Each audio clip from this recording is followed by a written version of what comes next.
tugaye abantu b'abapasiteri cyangwa ababishop cyangwa n'abandi bantu bafite inshingano zo kureberera abandi, urabyumva neza, waba ushinzwe kureberera abandi ukabikoresha mu nyungu zawe bwite, harimo nko gucuza utw'abandi. Rinda izamu ryawe, rinda amavuta yawe, rinda amavuta akuriho, rinda titre yawe, kuko nimba hari umugambi ukomeye shitani afite ni ukwanika abantu. Nongeye kubasuhuza nshuti bakunze mukuri ibiganiro byacu umunsi ku munsi, mumeze mutaho muri hirya no hino hagiye atandukanye, iburasirazuba, iburengerazuba, amajyepfo, amajyaruguru y'u Rwanda ndetse no mu mujyi wa Kigali n'abadiaspora. Namwe turabashuhuje mu izina ry'umwami wacu Yesu Kristo. Uwiteka Imana abashyigikire kandi abaha umugisha. Muri mwanya rero ndaje kutuganire ku nkuru n'ubundi iri gucaracara, muziko tuba dusesengura ku nkuru zicaracara, ariko tureba ngo ni ibiki bitagenda neza, niki twakora, ibiri ngombwa gusengerwa bigomba gusengerwa, ibiri ngombwa ko hatangwa inama n'ubundi nabyo bigomba gukorwa kugira ngo turusheho kuba twakosora ibintu muri societe nyarwanda. Ndabashimira rero mwese mwamaze gukanda subscribe, ariko twakire n'abantu bashyashya kuri channel. Reka tubakire tubabwire ngo muri isanga ni karibu, ibitekerezo byanyu ni nyamibwa. Ngira ngo tariki ya 9 nkuko tubikesha amakuru aturuka muri RIB, tariki ya 9 ukwakira uyu mwaka 2024 nibwo byamenyekanye ko nimugoroba, amasaha nimugoroba nibwo byaje kumenyekana ko Bishop Harerimana Jean Bosco yatawe muri yombi n'urwego rw'ubugenzacyaha rwa RIB.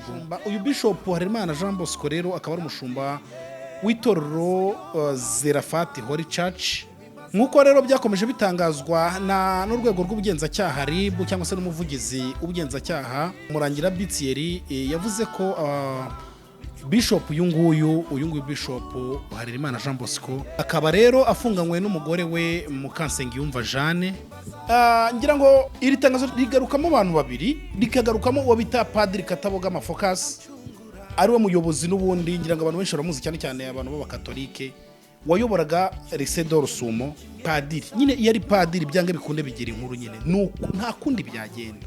Ariko turebe Mana y'amahoro, kubera iki abakozi b'Imana shitana bibasiye cyane? Ngewe ndagira ngo rwose Mana yo mwijuru, hari kuzamo Padiri uyu Kataboga Focus, hakazamo uyu mu Bishop Bosco. Bishop uyu rero Bosco arakurikiranwaho icyaha cyo kwihesha ikintu cyundi hakoreshejwe uburiganya. Ngira ngo muziki ibi byaha biri gukurikiranwa ku bakozi b'Imana cyane, arabagiye kuntera amabuye atesa abakozi b'Imana. None ko bari kuraswa se bose mwabantu b'Imana mwe, cyakoresha muri ry'Imana ryo niryo nasomye riramira ngo hari ibihumbi bitarapfokamira Bayari. Ndumva ari gutyo bishatse kuvuga ngo haracyara abakozi b'Imana banyabo. Ariko impamvu mbabwiye ngo dukwiye gusenga mwabantu b'Imana mwe, iki kiganiro nyikoze mbabaye buri muntu wese nasengere igihugu cy'u Rwanda, by'umwihariko asengere umurimo w'Imana pe. Ibintu birakomeye muri make, ibintu birakomeye pe, ntawe utabibona kera ko ushaka kwirengagiza abishaka. Uyu mu Bishop niwe nshatse ko tugarukaho cyane. Ku itariki 9 nibwo yagize gatawe muri yombi, akurikiranwaho icyaha cyo kwihesha ikintu cyundi hakoreshejwe uburiganya, kuko byarahanuwe ko mu minsi y'imperuka hazaba ibihe biruhishe, ibihe bikomeye nshuti yanjye, ibihe bikomeye. Ibi nibyo turi kunyuramo rero, nibyo turi kunyuramo. Ariko nanone twongeye tugaruke turebe ngo iyi sura abakozi b'Imana bari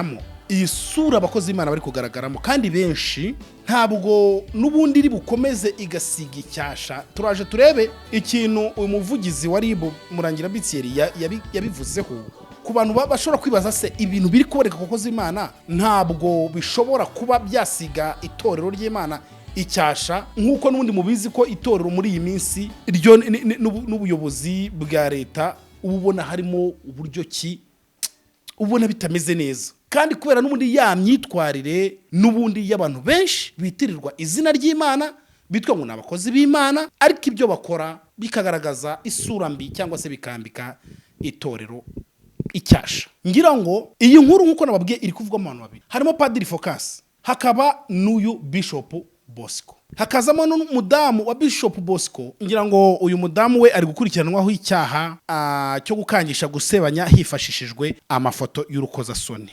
Nkuko n'ubundi umuvugizi w'ubugenzacyaha yagiye abisobanura, Bishop Harerimana Jean Bosco nawe akurikiranwaho ibyaha bibiri, harimo icyaha cyo kwihesha ibyundi hakoreshejwe uburiganya, hakazamo n'icyaha ariko cyo kigikorwa iperereza cy'ubufatanyacyaha ku gukangisha gusebanya hifashijwe amafoto y'urukozasoni.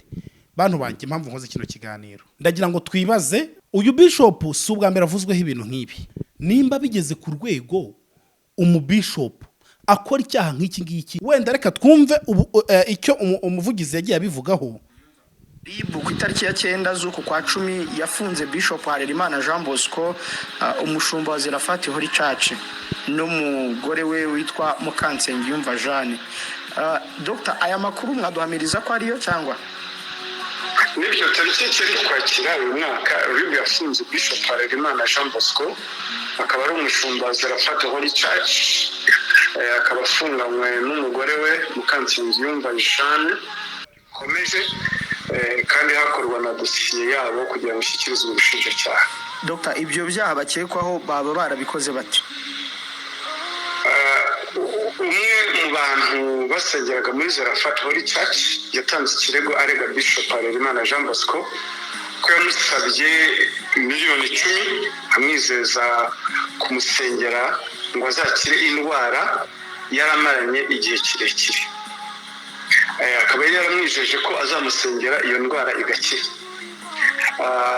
Naho ibijyanye no gukangisha gusebanya hakoreshejwe amafoto y'urukozasoni biracyakorwaho iperereza kugira ngo hamenyekane uburyo icyo cyaha cyakozwemo.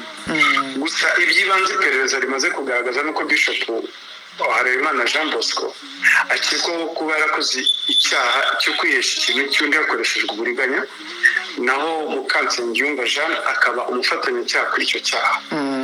Hanyuma rero Mukansengiyumva Jeanne nawe akaba akekwaho icyaha cyo gukangisha gusebanya hakoreshejwe amafoto y'urukozasoni.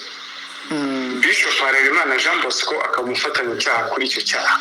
Nk'uko rero nabivuze hejuru, ibijyanye no gukangisha gusebanya hakoreshejwe amafoto y'urukozasoni biracyakorwaho iperereza kugira ngo hamenyekane uburyo icyo cyaha cyakozwemo n'aho ayo mafoto yavuye.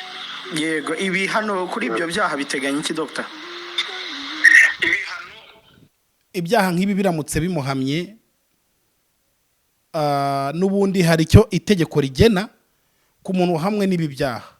Ndagira ngo mbatangarize ko hirya yuko ari ibyaha hari n'ibihano bikomeye cyane. Niyo mpamvu nshuti yanjye buriya umuntu wari wese, reka ndeke gukoresha ngo ijambo ngo umuntu ukunda wari wese ngo ntuzamwifurize. Umuntu uwo ari we wese ntuzamwifurize kugwa mu byaha nk'ibi. Kuko haba kwihesha ikintu cy'undi hakoreshejwe uburiganya hari icyo amategeko abiteganyaho. Gukangisha umuntu gusebanya hakoreshejwe amafoto y'urukozasoni nabyo hari itegeko ribigenaho. Urabyumva neza? So ibi rero biba ari ibintu bikomeye, biba ari ibintu bikomeye cyane bitoroshye. Ariyo mpamvu mbasaba ngo dusenge Imana mu ijuru itabara ubwoko bwayo. Hirya y'ibyo uburyo kitoro ri kugaragara giye kumva ngo wenda niki itegeko rigena kuri bino byaha bakurikiranwaho, nk'uko umuvugizi wa Ribu yagiye abitangaza. Nuko ibyaha bakurikiranwaho nk'iki cya mbere cyo kwihesha ikintu cy'undi hakoreshejwe uburiganya, ku cyaha cyo kwihesha ikintu cy'undi aramutse abihamijwe n'urukiko yahanishwa igifungo kitari munsi y'imyaka ibiri ariko kitarenze imyaka 3, ndetse hakiyongeraho n'ihazabu iri hagati ya miliyoni 3 na miliyoni 5 nk'uko biteganywa n'ingingo y'174 itegeko riteganya ibyaha n'ibihano muri rusange. Naho icyaha cyo gukangisha gusebanya aramutse abihamijwe n'urukiko yahanishwa igifungo kitari munsi y'umwaka umwe ariko kitarenze imyaka 3 n'ihazabu y'amafaranga ari hagati y'ibihumbi 100 n'ibihumbi 300. Ntabwo nshaka gutinda muri iki kiganiro cyane, mbangira ngo rwose dukurikirane ibintu, donc tube informed ku bintu biri kuba no ku makuru ari kuvugwa, ariko habeho no kugira umutwaro wo gusenga cyane. Kuko ikibazo ndi kurebamo hano harimo ibibazo bibiri. Harimo ibibazo bigendanye n'ingaruka z'ibi byaha bakurikiranweho baramutse babihamijwe n'inkiko. Donc ingaruka ngira ngo murabyumvishe nk'uko umuyobozi wa Ribu, ngira ngo murabyumvishe nk'uko umuvugizi wa Ribu agiye abigarukaho. Ariko se kandi ndi kugana ku musozo mw'abantu b'Imana mwe, icyo mbasaba ndabasaba kugira ngo buri wese agire umutwaro wo gusenga, kuko nimba ari ikintu shitani arimo arwanya ni umurimo w'Imana, arimo arandagaza abakozi b'Imana ku rwego ruteye ubwoba. urabyumva neza ariko mana mu ijuru njya mbivuga nimba uri mu murimo w'Imana bamo neza njya mbivuga haba ku bahanzi noneho amprisi noneho tugeze donc ku bahanzi ba gospel baririmba indirimbo z'Imana tukaza noneho donc ku bakozi b'Imana aba bishop aba apotre aba pasteur n'abandi bitwa ngo baragiye intama z'Imana baba basabwa kwibombarika bishoboka byose nk'umuntu utwaye isanduku y'isezerano. Murabyumva neza? So nicyo kibazo wumva mfite ubu none tugiye kureba ngo eske ko tubonye ko hari ingaruka zikomeye cyane zirimo ibihano amahazabo ndetse n'ibifungo. Ibyo bigendanye nuko urukiko rubigushinjije nyine ubwo nuko nguko. Ariko none tugiye kureba ngo donc kwitorero abantu kuko abantu benshi bagiye bibaza ibintu byinshi nagiye nsoma ibinyamakuru bigiye bitandukanye nifashisha ibinyamakuru bigiye bitandukanye ngenda mbisoma ngenda ndeba uburyo ki abantu bari kugenda babivugaho sanga abantu none bageze ku rwego rwo gusa nkaho batangiye guhungabanywa n'ibi bintu biri kuba ku bakozi b'Imana cyangwa se reka bivuge mu buryo ku bantu biyita abakozi b'Imana kuko pour le moment ntago twahita tujudging 100% ngo tuvuge ngo yaba uyu padri Focus yaba uyu bishop Harerimana ntabwo twahita tugira kugira ngo turaba turahita tubashinja ibyaha tubibemeze inkiko zitari zabibemeza ariko murumva ko ari cyasha kiri kujya ku itorero noneho rero reka turebe ibiri kuvugwa hano hanze abantu basenga niki bari kubivugaho ni impungenge bafite zitandukanye zigendanye no kuba nyine leta izagikomeza ahanini ishidikanya ku ibintu by'itorero ibintu byo gusenga ibintu nk'ibyo bitewe na bya bindi umunyarwanda aca umugani ngo umukobwa umwe agatukisha bose. Ariko reka ngire abantu wenda reka tubanze twumve icyo ubugenzacyaha buri kubitangazaho ariko reka nze mbwira abantu ko n'umunyarwanda aca umugani mu Kinyarwanda ngo nta muryango utabura ikigoryi mu gihe bano bantu baba bahamwe n'ubundi nibi byaha. Kandi reka nkubwire ngo turi muri iyi si dufashe igihe mu ntambara ntibinagutangaza ko hari umukozi w'Imana wa nyawe ariko akaraswaho gutya.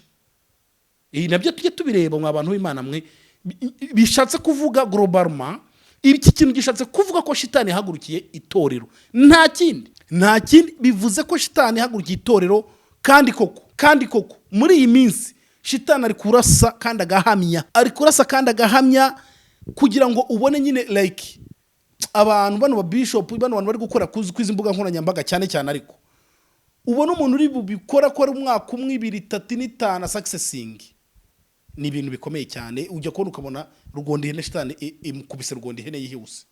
So no mu yandi matoro murabibona ko ari hatari nk'uyu padri Focus urumva nawe ibintu bimubayeho Imana yo mu ijuru ikwiye kubibamo gusa nyine nkuko mwabyumvishije ubwo uwo byafata uwahamwa n'icyaha ubwo tayari bya bihano byaba appliqué ariko akabaho gusengera itorero. Ariko ikintu mbonamo gikomeye cyane no gusengera itorero yenda umva kubijyanye n'ibyo abantu bari kugenda bibaza ese mwuka byaramwe ntihagiye kubaho kuri ikizere cyangwa gutera ikizere abakozi b'Imana cyangwa se ibigendanye n'imisengere. Reka twumve icyo ubugenzacyaha bwagiye bubigarukaho bubivugaho. Twumva kakanya ashingiye kuri izi kesi zombi tuvuganyeho ubu ntiyavuga ko aba bitwa abakozi b'Imana basigaye ntaho batandukaniye n'abantu basanzwe kuko nabo basigaye bafatirwa mu byaha biremereye nk'ibi. Oya suko bikwiye kumvikana kuko hano icyaha ni gatozi ntibikwiye kwitirirwa umurimo bakora cyangwa se ntibikwiriye kwitirirwa n'abandi bakora umurimo umwe nkawe. Icyakora wenda bishobora gutera icyasha uwo murimo ariko ntibikwiriye kwitirirwa ndetse itorero babarizwamo. Ikigomba kumvikana hano icyaha ni gatozi umuntu akibazwaho akagikurikiranwaho ku giti cye ntibigire undi byakwitirirwa cyangwa se ntibigire umurimo runaka byitirirwa cyangwa se itorero abantu babarizwamo ngo babe ribe ryakwitirirwa ibyaha nk'ibyo ngibyo. nubwo hari ubutumwa wagarutseho mbere kuri kesi ya padiri ariko muri rusange n'ubuhe butumwa kuri izi kesi zombi kugira ngo tunasoze. Muri rusange ibi birasaba abantu bose kugendera kure ibikorwa byose biganisha ku gukora ibyaha. Buri muntu wese asabwa kubahiriza amategeko y'igihugu nk'uko yarashyizweho, ku buryo bw'umwihariko rero ku bavugabutumwa barasabwa kwirinda ibintu byose biganisha ku gukora icyaha n'ibindi bikorwa byose bigayisha umurimo bakora. Ntibabe intangarugero, barasabwa kuba intangarugero mu byo bakora byose, kuko iyo witwa umuvugabutumwa hari ukuntu ugomba kugaragara, ariko muri rusange nta muntu wenda ngira ngo mwumvishe muri make icyo ubuvugizi bw'ubugenzacyaha bwagiye bubigarukaho bivugaho. Mwabantu b'Imana mwe, ndi gusoza kino kiganiro muri make dukwiriye gusenga kandi dushikamye. Icyo ndi kubona muri iyi minsi ntushobora kumara icyumweru utumvisha inkuru kandi ikomeye, kandi ibi bintu biri kuza muri iyi minsi. So rero hari abantu barimo babihuza n'irifunga ry'insengero bakavuga se mwuka byaramwe gufunga insengero. Murabizi ko insengero actually insengero nyinshi ntago zifunguye pour le moment, ntago rwose pe ntago zifunguye, insengero nyinshi zirafunze. Abana kubigenanisha se abantu barimo baragwa bitewe nuko batarimo basenga ku bwinshi. Kuki hari kuboneka ibyaha bikomeye cyane kandi ugasanga byibanze mu bakozi b'Imana? Isomo nge mbona ririmo hano wenda twakwigana nge hamwe nawe nkurikiye, nuko buri muntu wese akwiye kurinda izamu rye, cyane cyane abantu bamenye Imana, abantu basenga. Umuntu akarinda izamu rye akirinda mu buryo bumwe cyangwa ubundi. Ariko none tugaye abantu b'abapasiteri cyangwa ababishopu cyangwa n'abandi bantu bafite inshingano zo kureberera abandi. Urabyumva neza, waba ushinzwe kureberera abandi ukabikoresha mu nyungu zawe bwite, harimo nko gucuza utw'abandi, nkuko wumva ko uyu uri kurega Bosco ari kumurega miliyoni 10 yamwatse ngo amusengere. Bantu b'Imana, ndebera wenda tuvuge ku iki cyubahiro uyu Bosco yari afite, uburyo ki abayoboke be bamwobeyisaga, uburyo ki ayo maturo, ibyo bya 10 ndetse n'izindi serivisi zose zigenerwa ababishopu nk'aba. Iki kintu tukirebe n'abandi babishopu babyumvireho, ndetse n'abapote n'abantu bose bavuga butumwa mu buryo bumwe cyangwa ubundi bari mu nzego zigiye zitandukanye. Ahantu harimo inyigisho ikomeye cyane yerekana ko buri muntu wese mu ruhande arimo akwiye kwitonda cyane. Nimba bigeze ku rwego umubishopu ashobora kuvuga ngo kugira ngo ngusengere wantamawe ndakwaka miliyoni 10, amakuru nagiye numva hirya no hino nuko kugira ngo uyu muntu ajye kumurega ari uko yamusengeye n'ubundi ntakire. Ibi bintu bigiye kuzajya bigenda bisiga icyasha n'ubundi runo rwego rwivuga butumwa. Ari byo mvuga ngo abantu nimusenge, dore ibintu minsi ishize abahanuzi barabivugaga mukabipinga. None ni mundebe. So bantu banjye, iki kiganiro rero ngisoje ntya, ariko ndabasaba buri wese nafata umutima, buri wese niyirinde mu rwego rwe, buri wese narinde izina rye, ariko cyane cyane abantu basenga gerageza rinda amavuta Uwiteka Imana yagusize. Bantu mujya mugira umutwaro w'itorero muri rusange, ni musenga Imana cyane kuko ibintu birakomeye. Ibisiri mwese kabiri gatatu Imana ibivuga kwigiye kwanika abantu mukababona nyine. So nimba ari ibi, ariko dusenga Imana yo mu ijuru. Muri aba bantu barimo bakurikiranwaho bino byaha, uwo kurenganurwa imurenganure, uwabikoze ubwo nuko nta kundi twabyakira. Ariko rinda izamu ryawe, rinda amavuta yawe, rinda amavuta akuriho, rinda titre yawe, kuko nimba hari umugambi ukomeye shitani afite nukwanika abantu. Ndasoje rero, nshimiye buri muntu wese wakurikiye kino kiganiro. Imana mu ijuru ibahe umugisha, ndabakunda.